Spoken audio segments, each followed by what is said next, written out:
Good morning all of you.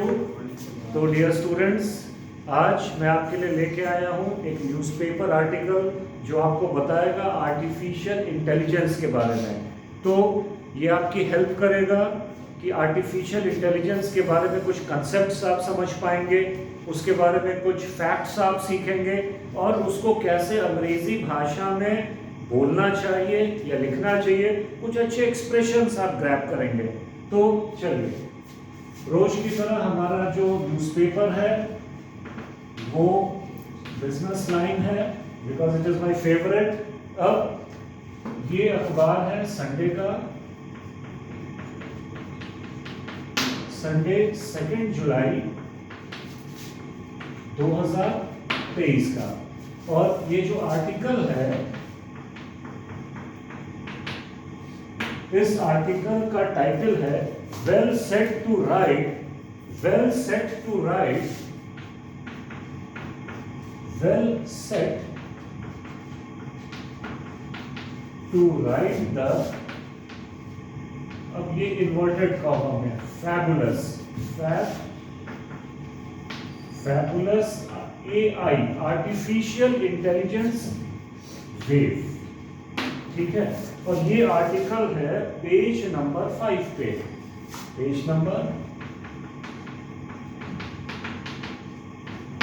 5 पे।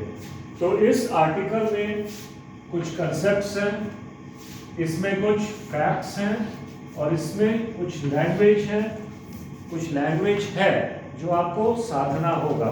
तो ये आर्टिकल शुरू होता है, the artificial intelligence, the artificial intelligence has undoubtedly arrived। artificial intelligence आ चुका है, तो undoubtedly it has been arrived, undoubtedly arrived,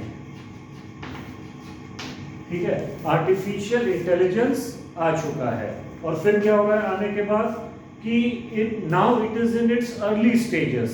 तो यहाँ पे अर्ली स्टेजेस है, लेकिन मैं एक वर्ड लिखूंगा, नेसेंट स्टेज। ओके, अभी आर्टिफिशियल इंटेलिजेंस अपने नेसेंट स्टेज पे है, लेकिन अब मैं एक एग्जांपल के मदद से आपको पहले समझाऊंगा कि आर्टिफिशियल इंटेलिजेंस होता क्या है, ठीक है। आप क्या जानते हैं कि आर्टिफिशियल इंटेलिजेंस क्या है?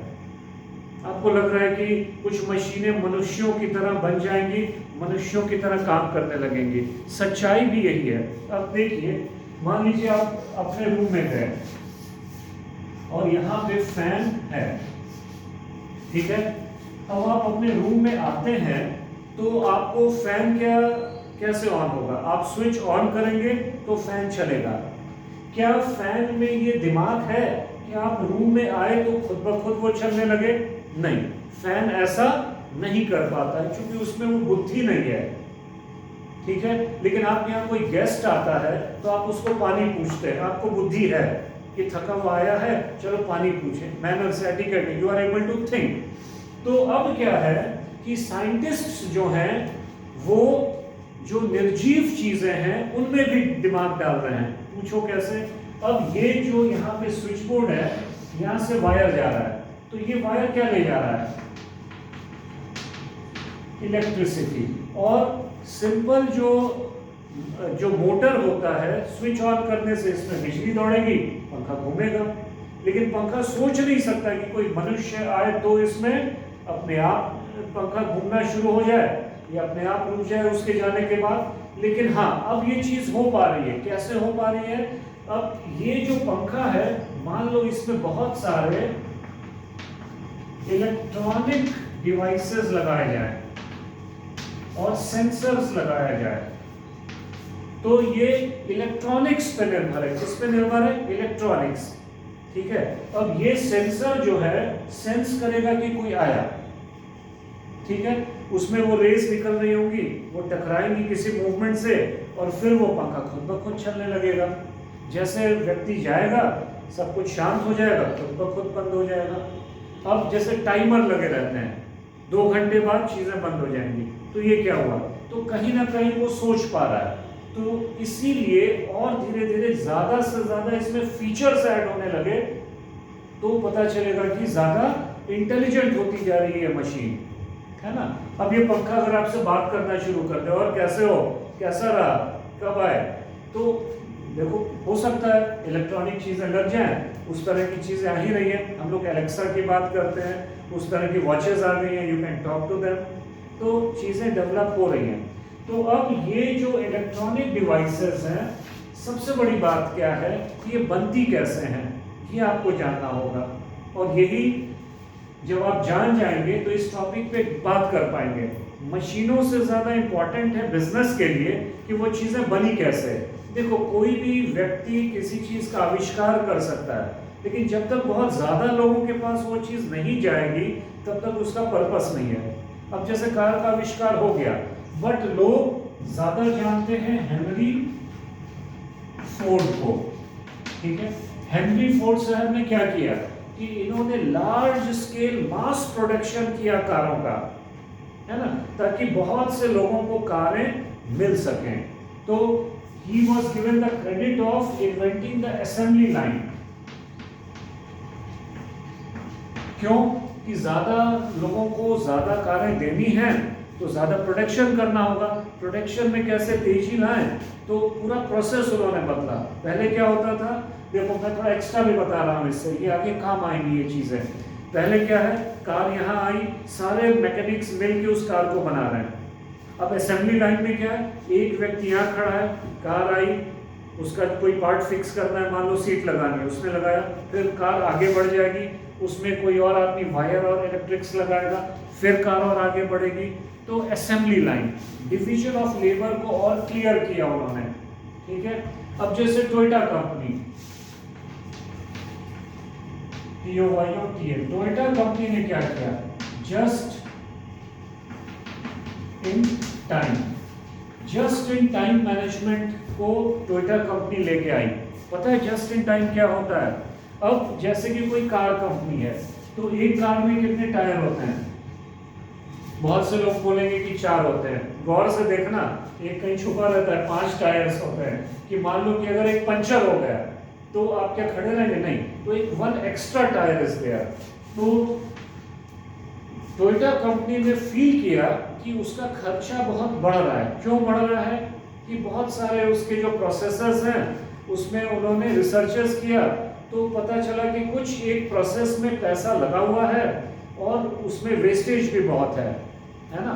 तो एक तरीका उन्होंने क्या फील किया कि अभी कार पूरी बनी नहीं है, लेकिन टायर कंपनियों से टायर खरीद के वो लोग रख रहे हैं, तो वो जो पैसा है टायर कंपनियों को वो दे रहे हैं, ठीक है। पैसा ब्लॉक हो गया, पता चले 10,000 पीस टायर ला के रख लिए। अब कार बनने में टाइम है, तो गोडाउन में पड़े टायर भी तो खराब हो सकता है, चूहे खा गए, कुछ मौसम की वजह से खराब हो रहा है, तो ये चीज़ें हो रही हैं, ठीक है। तो टोयोटा ने टायर कंपनी से बात की कि टायर कंपनी अभी जो है टायर हमें नहीं चाहिए, लेकिन जब फ़ोन करेंगे, 1 हफ्ते का टाइम देंगे आपको, तब आप तुरंत पहुंचा दीजिएगा। अगर ये आप कर सकें तो हमारी मदद होगी, कॉस्ट कम होगी, और तब हम लोग इस एग्रीमेंट में काम करेंगे। क्या आपको मंजूर है? टायर कंपनीज ने कहा हाँ हमें मंजूर है, कोई दिक्कत नहीं है ना। तो इससे क्या हुआ, इनका कॉस्ट कम हुआ, गोडाउन के खर्चे कम हुए, जो पैसा ब्लॉक हो जा रहा था वो पैसा ब्लॉक नहीं हो रहा है, जो खुद ही अपने में लोग इन्वेस्ट कर रहे हैं। तो एक और इसका बड़ा कंसेप्ट है लीन मैन्युफैक्चरिंग। किसमें ये चीज बात हम लोग करते हैं जस्ट इन टाइम की? लीन मैन्युफैक्चरिंग, है ना। लीन मैन्युफैक्चरिंग। अब हम बात तो कर रहे थे आर्टिफिशियल इंटेलिजेंस की, लेकिन क्यों आ गए लीन मैन्युफैक्चरिंग और हेनरी फोर्ड वाली बात पे कि मास प्रोडक्शन। अब आर्टिफिशियल इंटेलिजेंस, ऐसा एक पंखा किसी एक व्यक्ति ने बना दिया, लेकिन अब ये सबों को फायदा होगा अगर ऐसे पंखे उनके घर में रहेंगे, है ना। तो उसके लिए मास प्रोडक्शन कैसे किया जाए, तो जिन चीज़ों से उस इलेक्ट्रॉनिक्स को बनाया जाएगा उसको कैसे हैंडल करना है, कैसे बनाना है, उसका खर्चा क्या आएगा, कॉस्ट क्या आएगा, इट ऑल रियली मैटर्स। तो उसका डिस्कशन इस अखबार में, इस आर्टिकल में है। तो everything depends on semiconductors. Artificial intelligence में चिप्स यूज होते हैं, छोटे छोटे इलेक्ट्रॉनिक चिप्स। चिप्स जितना छोटा हो वो उतना ही गुणवत्तापूर्ण होता है। It is much more effective, छोटा चिप। तो आर्टिफिशियल रिजर्व इलेक्ट्रॉनिक चिप्स, और इसी को सेमी कंडक्टर्स बोला जाता है। ठीक है, अब ये सेमी कंडक्टर्स अब बन कैसे रहे हैं, जो इस आर्टिकल को पढ़ के मुझे समझ में आया वो मैं कहानी बता दूं, फिर इसका डिटेल एनालिसिस। तो देखो, पहले मैं इसे थोड़ा मिटा दूं।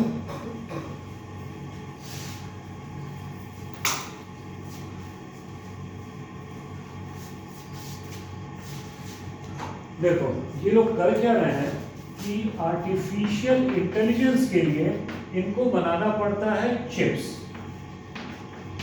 ठीक है, इलेक्ट्रॉनिक। अब आपने कई बार न्यूज़ पढ़ा होगा पेपर में कि अब मारुति कंपनी है या महिंद्रा कंपनी है, उनकी गाड़ियों का प्रोडक्शन इसलिए रुका हुआ है कि उनको चिप्स अवेलेबल नहीं हो पा रहा है। ठीक है, क्यों नहीं हो पा रहा है कि चिप्स बनाने वाली कंपनी आप उंगलियों में गिन सकते हैं वर्ल्ड में। तो naturally the supply side is what, less, demand is more, और पूरे वर्ल्ड की डिमांड को वो चंद मुट्ठी भर कंपनियां फुलफिल करने में लगी हुई हैं। ठीक है, अब कस्टमर्स को टेस्ट लग गया है इलेक्ट्रॉनिक चीज़ों का, उनको वो चाहिए। आपके प्रोडक्ट में अगर वो चीज़ नहीं रहेगी तो आपका डिमांड नहीं होगा। तो कंपनीज की मजबूरी है कि उनको वो इलेक्ट्रॉनिक्स पुट करना है अपने व्हीकल्स में, अपने मोबाइल्स में, बहुत सी चीज़ों में। अब उसके लिए चिप्स चाहिए, चिप्स बनने में बहुत कठिनाई होती है। ठीक है, अब ये हो क्या रहा है कि इसमें billions and billions of dollars का इन्वेस्टमेंट चाहिए, तब वो चिप्स बनाने की कंपनी आप खड़ी कर सकते हैं। क्योंकि कई चिप्स जो हैं ये कोरोना वायरस से भी महीन वो होते हैं, उस तरह के पार्ट्स होते हैं जिसको फिट किया जाता है। बहुत बारीक चीज़ें होती हैं, तो आप खुद समझ सकते हैं कि उसकी मैन्युफैक्चरिंग प्रोसेस कितना टफ होगा। तो ये 2 फेज में ये प्रोसेस चल रहा है। कैसे चल रहा है? कुछ कंपनीज इसको डिजाइन कर रही हैं। ठीक है, जो मेन चिप वाली फर्म है वो डिजाइन कर रही हैं, और कुछ और जो कंपनीज हैं वो उसको बना रही हैं। तो जो डिजाइन कर रही हैं वो बना नहीं रही हैं, है ना। तो ऐसी फर्म्स को बोलते हैं फैबलेस फर्म्स। क्या बोलते हैं? फैबलेस, है ना। फैबुलस नहीं, फैबलेस, FABLESS। फैबलेस वर्ड जब आएगा तो वो ज्यादातर ताल्लुक होता है उन सेमीकंडक्टर कंपनी से जो डिजाइन बनाती हैं चिप्स का। So such firms are known as fabless firms. They make the design but they outsource the manufacturing to some other companies, or those companies which makes them, they are known as foundries. ठीक है, ये बनाएगा कोई और, design कोई और कर रहा है, बनाएगा कोई और। they outsource the manufacturing to some other company. और ऐसी कंपनीज बहुत कम है, क्योंकि मैन्युफैक्चरिंग में ही तो बहुत ज्यादा पैसे की जरूरत है, बहुत ज्यादा। You understand? तो foundries, FOUNDRIES,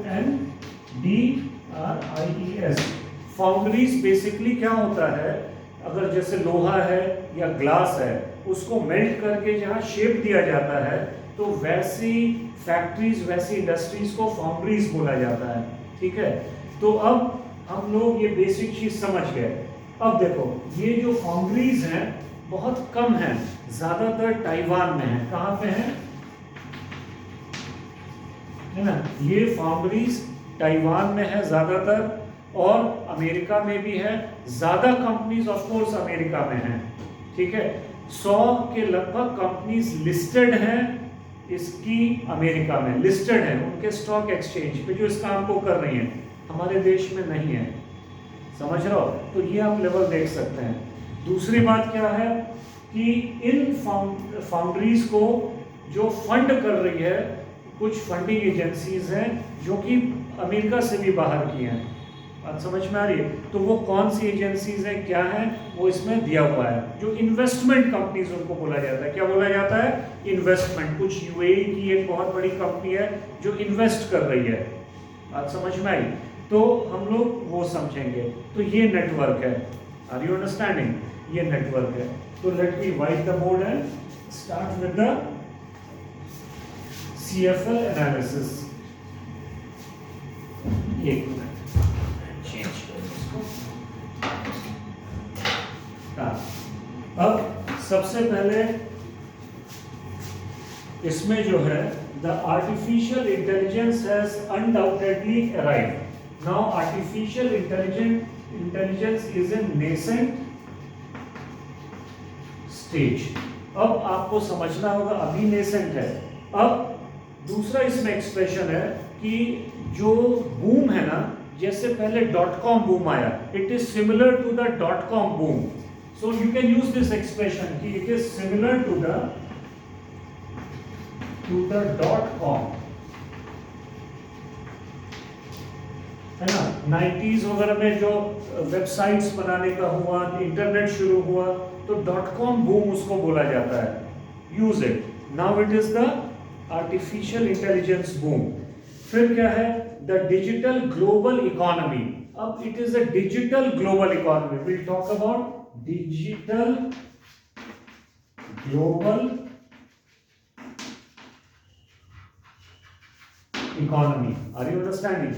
digital global economy, पूरे वर्ल्ड की इकोनॉमी जो डिजिटल इकोसिस्टम का हिस्सा है। तो हम लोग एक और एक्सप्रेशन यूज करेंगे, डिजिटल इकोसिस्टम। Digital ecosystem. अब नेक्स्ट इसमें है बहुत अच्छा कि for now the listed space in India does not offer much when it comes to tapping opportunity. The listed space is not much, मतलब जो स्पेस जो है इसके लिए नहीं है। Listed space, LIS, the listed space. समझिए इस बात को। The listed space in, so we are not able to tap the opportunity. Always remember, you have to tap the opportunity. So tap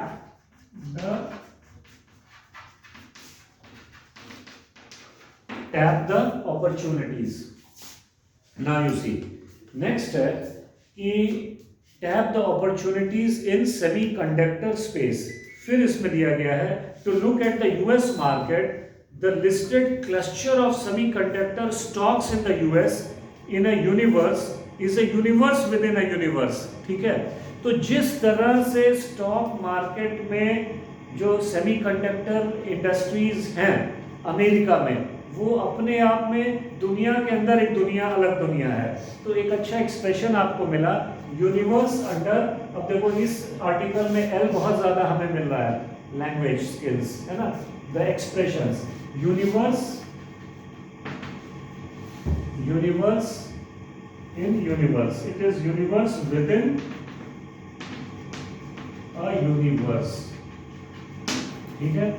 अब देखो, अब इसमें जो है, अब कहा गया है कि ये कंपनीज क्या करती हैं। तो जो फैक्ट है, ये फैक्ट वाली बात है कि जो कंपनीज हैं जो कि डील कर रही हैं आर्टिफिशियल इंटेलिजेंस को बनाने में, वो क्या क्या चीज बनाती हैं, ये आपको जानना होगा। तो what they do, they are encompassing the chip designers. तो चिप, ये फैक्ट है, ओके। चिप डिजाइन होते हैं। उसके बाद फैबलेस चिप कंपनीज, दूसरी चीज है fabulous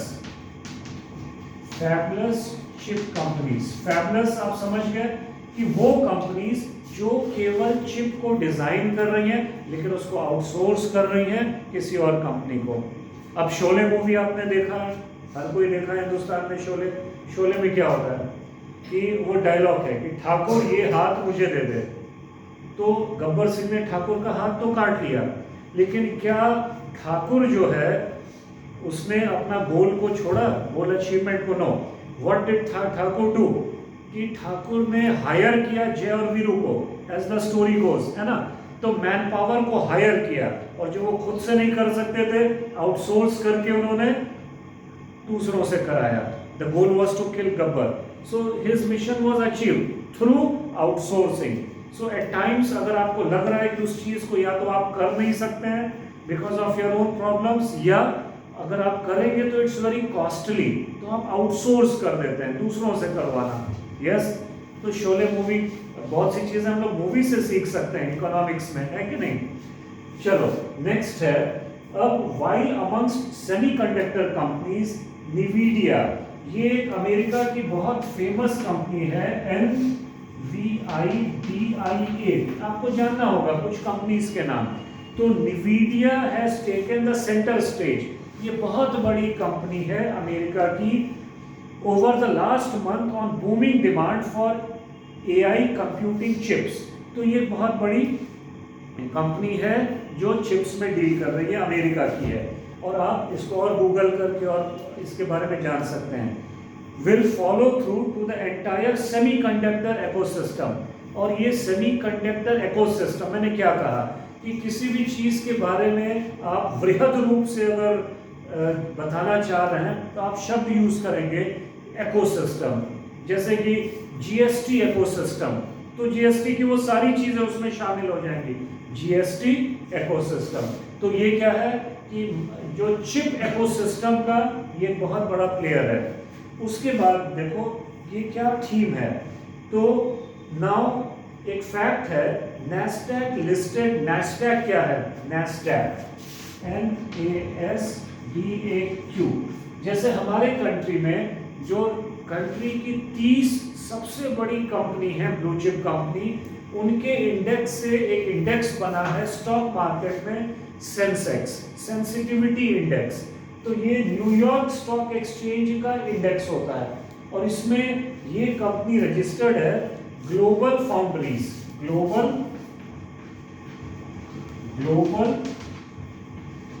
foundries, global FOUNDRIES, global foundries, ठीक है। और ग्लोबल फाउंड्रीज जो है वो क्या करती है, यहाँ ध्यान देना, ये फाउंड्री है, यहाँ पे वो मेल्ट होकर के वो चीजें बनेंगी, समझ रहे हो। चिप को भी तो कहीं मेल्ट करना होगा, सिलिकॉन चिप होता है, शेप देना होगा, साइज देना होगा, उसमें और इलेक्ट्रॉनिक पार्ट्स को एम्बेडेड करना होगा। तो ग्लोबल फाउंड्रीज ये बहुत बड़ा नाम है, समझ रहे हैं आप लोग, इसको याद रखना। अब हम लोग बात करेंगे कि और भी कंपनीज हैं, जैसे क्वालकॉम, जैसे एडवांस माइक्रो डिवाइसेस, ठीक है, एडवांस माइक्रो डिवाइसेस, ये एक बड़ी कंपनी है इसी फील्ड में। फिर है माइक्रॉन कंपनी, MICRON, माइक्रॉन। उसके बाद Micron follow what is known as fabless business model. तो माइक्रोन कौन सा बिजनेस मॉडल यूज करती है, तो कंसेप्ट क्या है, देखो, फैबलेस, फैबलेस बिजनेस मॉडल। अब अगर आप मान लो यूपीएससी वगैरह का एग्जाम देने जा रहे हैं, क्वेश्चन आ सकता है what do you understand by fabulous business model, ठीक है। अगर आप 9th-10th के हैं तो अगर आपको होगा right an essay on artificial intelligence, वहां ये काम आ जाएगा, ठीक। तो फैबलेस बिजनेस मॉडल में क्या होता है कि डिजाइन भी बनाना बहुत कठिन है, it's very tough to even figure out the design. So what we say, figure out, ठीक है, figure out the design. Design को बना के कोई और कंपनी डिजाइन बनाएगी और वो आउटसोर्स करेगी किसी और कंपनी को, ठीक है। जो कंपनी बनाएगी वो डिजाइन नहीं बना सकती है। जैसे कि अब जैसे ज्वेलरी का क्या होता है, ज्वेलरी डिजाइनर्स होते हैं, वो उसको मोल्ड नहीं करते हैं, they will make the designs of the jewellery and that design will be passed on to the workman to actually mould the gold into that design. तो वही फंडा यहाँ है। तो इस फंडा को बोलते हैं फैबलेस बिजनेस मॉडल। तो ये कंसेप्ट आपने सीखा। तो यहाँ तक हम लोगों ने क्या सीखा, आर्टिफिशियल इंटेलिजेंस मशीनों में सोचने की क्षमता डाल देता है। नहीं तो केवल बिजली से वो काम करती है मशीनें, लेकिन उसमें कुछ और सेंस वो डालता है, ठीक है। मुझे मेरा पहला अनुभव था जब मैं मिला था ऐसी एक मशीन से, आज के 20 साल पहले। मैं गया था वहाँ एयरपोर्ट, दिल्ली एयरपोर्ट। अब मैं वॉशरूम में गया, अब ऐसे ऐसे नल लगे हुए हैं, अब उसमें नॉब समझ में नहीं आ रहा है। अब मैं परेशान हूँ, तो एक व्यक्ति आया, नल के नीचे उसने हाथ रखा, पानी निकलना शुरू, and I was so amazed. You won't believe कि आधे पौने घंटे में वहाँ है ना नल के नीचे अलग अलग हाथ रख के वो एक्सपेरिमेंट ही कर रहा था। You understand? अब इधर झांक रहा था कि क्या है क्या नहीं है, तो वो कैसे काम करता है। तो वो रेज उसके अंदर रहती है, वो आपको सेंस कर लेती है, नहीं तो फिर पानी निकलता रहेगा, वेस्ट होगा। You understand? तो कितना अच्छा है वो एप्लीकेशन ऑफ साइंस, पानी भी सेव हो रहा है, इजंट इट? तो अब देखो आगे, अब इसमें फैबुलस बिजनेस मॉडल आप समझ गए। नेक्स्ट आर्टिकल में लिखा गया है कि नाउ ये जो थीमेटिक अपॉर्चुनिटीज हैं, now this is a thematic opportunity for our country also. ठीक है, यहाँ लैंग्वेज में ये लिखेंगे हम थीमेटिक, THEMATIC। देखो, the companies which can, or the investors or the entrepreneurs, they can do better if they can grab the first mover advantage। तो अब जो बूम आने वाला है, थीमेटिक अपॉर्चुनिटी, मतलब उस थीम से रिलेटेड वो अपॉर्चुनिटी है। तो सेमीकंडक्टर वाले थीम से ये अपॉर्चुनिटी जुड़ी हुई है, जो फर्स्ट मूवर एडवांटेज ले सके। समझ रहे हो? इसमें प्रॉब्लम क्या है कि इन्वेस्टमेंट बहुत ज़्यादा है, जो किसी के बूते की बात नहीं है। लेकिन हाँ, अब जैसे कि छोटी छोटी चीज़ों में, अब कोई नई चीज़ आती है तो बनाने में बहुत कॉस्ट आता है। जब थोड़ा समय बीतता है, पॉपुलर होती है, तो लोग उसमें जुगाड़ लगाना शुरू करते हैं। तो हो सकता है कि इसमें भी अब धीरे धीरे जुगाड़ संभव हो जाए, तो फिर कॉस्ट ऑफ प्रोडक्शन कम आएगा। जैसे मोबाइल फोन्स पहले बहुत कॉस्टली थे, पहले इनकमिंग आउटगोइंग वाला ही फोन था, वो 30-40 हज़ार में आता था, बिलीव करो। You understand? 20 साल पहले का simple black and white phone, no media nothing, 30-40 हज़ार पहले का रेट। अगर फोन आ रहा है पर पल्स 6 रुपया कट रहा है, जो फोन उठा रहा है उसका भी 4 रुपया कट रहा है, ऐसी दुनिया थी। लेकिन फिर कॉस्ट, जब कंपनीज और आती है उसी फील्ड में, तो होता क्या है, इकोनॉमिक्स का एक फंडा है, एक होता है नॉर्मल प्रॉफिट, एक होता है सुपर नॉर्मल प्रॉफिट। ठीक है, तो जो मोनोपोलीज होती हैं, जो नई नई चीज करती हैं, तो वो सुपर नॉर्मल प्रॉफिट कमाती हैं वैसी कंपनीज इन शॉर्ट रन।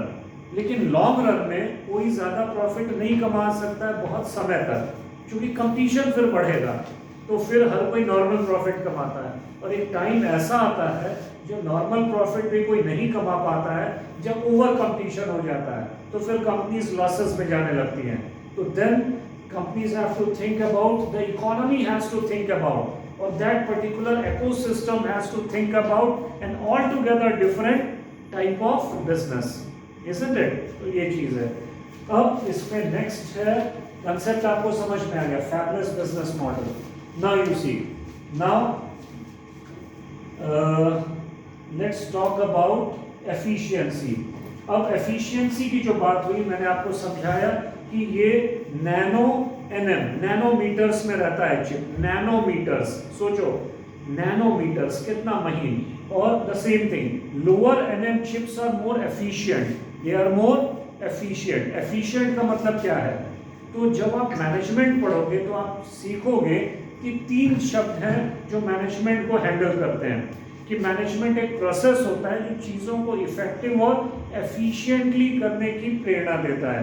तो एफिशिएंट मतलब कि कॉस्टिंग कम आए। ठीक है, अगर उसका कॉस्ट बहुत ज़्यादा आएगा तो बहुत दिक्कत है, कॉस्टिंग भी कम आनी चाहिए, प्लस वो चीज़ उतनी सक्सेसफुल भी हो। तो दिस इज अबाउट एफिशिएंसी। अब यूएस गवर्नमेंट ने एक एक्ट पास किया है, चिप्स प्लस एक्ट। ठीक है, ये हम लोग लिख लेंगे कंसेप्ट में। यूएस गवर्नमेंट ने एक एक्ट पास किया है, चिप्स प्लस एक्ट। ठीक है, that provide significant funding for manufacturing of semiconductors in the US. जो फंड प्रोवाइड करेगा सेमीकंडक्टर्स को बनाने के लिए। इस एक्ट के तहत जैसे हमारे कंट्री में स्टार्टअप्स वगैरह की शुरुआत हुई है, स्टार्टअप्स को फंड्स अलॉट किया जा रहा है गवर्नमेंट के द्वारा, तो अमेरिका फर्स्ट मूवर एडवांटेज लेना चाह रहा है। अभी ताइवान इसमें सबसे आगे है, लेकिन अमेरिका भी अब चाह रहा है कि वो भी प्रोग्रेस करे, क्योंकि अमेरिका वो फ्यूचर डिमांड देख रहा है. So it wants to help its economy to leapfrog मतलब क्या, लॉन्ग रन में आप अच्छा करें. यू अंडरस्टैंड, लॉन्ग रन में. तो इसको बोलते हैं leapfrogging, LEAP, leapfrogging. वैसी पॉलिसीज आप बनाएं जो लॉन्ग रन में आपको बेहतर इकोनॉमी को पुश दे. अब देखो, अब इसमें एक और यहाँ पे नाम था, हाँ, अब business and global prospects. Business and global prospects, let me, एक मिनट. हाँ, इसमें एक कंपनी है कि ग्लोबल फाउंड्रीज वाज एस्टैब्लिश्ड. अब ग्लोबल फाउंड्रीज के बारे में, ग्लोबल फाउंड्रीज, इसका फैक्ट आप जान लो कि ग्लोबल फाउंड्री की शुरुआत कैसे हुई. ग्लोबल FOUN, अब ये कैसे एस्टैब्लिश हुआ. ग्लोबल फाउंड्रीज पता है चिप बना रही है, वर्ल्ड की सबसे लीडिंग चिप मेकिंग फाउंड्री है. तो global foundries was established in 2009 well A subsidiary of sovereign wealth end fund, है ना. मुबादला एक्वायर्ड AMD's मैन्युफैक्चरिंग ऑपरेशंस. तो एक कंपनी है MUBADALA. अब ये मुबादला क्या है. अब since then it has grown significantly in scale via acquisition and billions of dollars invested in scaling up. तो मुबादला ने एक्वायर किया था इस कंपनी को. और मुबादला क्या है कि यहाँ पे लिखा हुआ है, एक मिनट, हाँ, मुबादला is a Mubadala outruns, currently Mubadala outruns around 85% of the company. ये मुबादला 85% of the shares जो ग्लोबल फाउंड्री की है वो मुबादला के हाथों में है. तो मुबादला मैंने गूगल किया था, वो UAE की इन्वेस्टिंग एक बहुत बड़ी इन्वेस्टमेंट कंपनी है. ठीक है, तो अब आप देख लिए कि ये क्या सिस्टम है. Now you understood. Now you can start your article whenever you feel like writing or when you have to speak. आप बोल सकते हैं कि now the boom of artificial intelligence is क्या? What is that boom? It is similar to the .com boom of 90s and 20s, isn't it? Now it has, we are seeing that the economy is transforming into a digital economy. Okay, and then you can talk about digital ecosystem. Now we all have to be a part of the digital ecosystem. So in our country, though the listed space is not much, okay, but then the government should make efforts to find avenues to make more space for development and growth and manufacturing of what, semiconductor chips, so that we can also grab the lion's share in this market. You understand? Because now the future of economy is digital economy. Digitalization is the new trend. Okay? And I am sure ये कुछ companies का नाम भी आपने देख लिया. So you understood what artificial intelligence is all about when it comes to explanation through the angle of business and economy. है कि नहीं? और फिर क्या होता है, जैसे यहाँ पे मास प्रोडक्शन में हेनरी फोर्ड इनोवेटिव टेक्निक्स लाए, कॉस्ट एफिशिएंट टेक्निक्स लाए. तो कौन जाने कोई इंडियन कंपनी आगे फ्यूचर में आए जो कि कॉस्ट इफेक्टिव टेक्निक इन चीज़ों में भी बनाए और मास स्केल हो and Indian economy can grow. So thank you all of you. I hope you like it. Thank you.